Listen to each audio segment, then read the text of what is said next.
ये एक बड़ी गौरवशाली चीज़ है हमारे देश के लिए कि पहले भारत बायोटेक जो कि हैदराबाद की कंपनी है उसको क्लिनिकल ट्रायल्स के लिए परमिशन मिलती है, और अब जाइडस कैडिला को भी परमिशन मिल गई है from director general controller of pharmaceutical.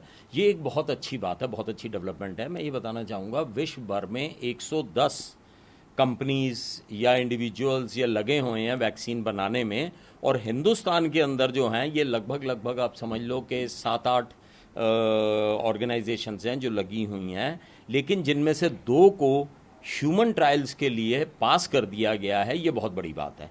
क्यों? क्योंकि इसका मतलब है कि उन्होंने जानवरों के ऊपर, यानी गिनी पिग, रैट, माइस, इनके ऊपर इन्होंने एक्सपेरिमेंट्स कर लिए हैं और वो एक्सपेरिमेंट्स पॉजिटिव आए हैं। अब now this vaccine is ready for human this thing. तो अगर ये क्लिनिकल ट्रायल्स पास कर जाते हैं तो वैक्सीन बन जाएगी। देखिए, डेफिनेटली मामलों का बढ़ना, जिस तरह से हम लोग अब बढ़े जा रहे हैं उस हिसाब से मामले काफ़ी ज़्यादा बढ़ रहे हैं। लगभग 6 लाख के करीब अगर मामले उससे ज़्यादा हो गए तो ये डेफिनेटली एक चिंता का विषय है। जैसे हमारे पीएम मोदी जी ने भी कहा है कि कहीं ना कहीं ढिलाई हो रही है। हम लोगों को तीनों चीज़ों को अच्छे से याद रखना है, चाहे वो सोशल डिस्टेंसिंग है, रेस्पिरेटरी हाइजीन है या हैंड हाइजीन है। इसको हमारे को बहुत स्ट्रिक्टली फॉलो करना है। कम्युनिटी स्प्रेड नहीं होने देना है। कम्युनिटीज़ के अंदर जो गेट टुगेदर्स हो रही हैं उनको हमें कंट्रोल करके रखना है। घर से बाहर तभी निकलना है जब हमारे को बहुत आवश्यकता हो।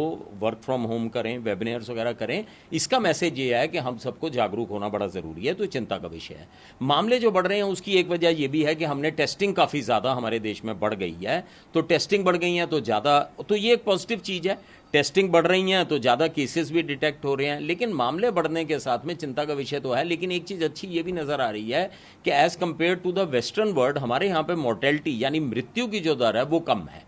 ये एक बहुत अच्छी बात है कि हमारे यहाँ पे मृत्यु की दर जो है थोड़ी कम है। और मेरे अब पर्सनल ओपिनियन से एज अ मेडिकल प्रोफेशनल मैं ये भी बता दूं, मेरे हिसाब से मृत्यु दर और भी कम होगी, क्योंकि हमारे यहाँ आज भी उतनी टेस्टिंग नहीं हुई है जितनी वेस्टर्न वर्ल्ड में हुई है। तो डिटेक्शन ऑफ केसेस पे डिपेंड करता है मृत्यु दर जो है। तो एक अच्छी बात है कि हमारे यहाँ मृत्यु दर कम है, लेकिन डेफिनेटली ये चिंता का विषय है। और हम लोगों को खासकर जो 5 स्टेट्स में रहते हैं, दिल्ली हो गया, गुजरात हो गया, अहमदाबाद हो, ये अपना तमिलनाडु हो गया या महाराष्ट्र हो गया, इन लोगों को थोड़ा ज़्यादा, खासकर जो मेट्रो सिटीज़ में हैं उनको थोड़ा ज़्यादा जागरूक रहने की आवश्यकता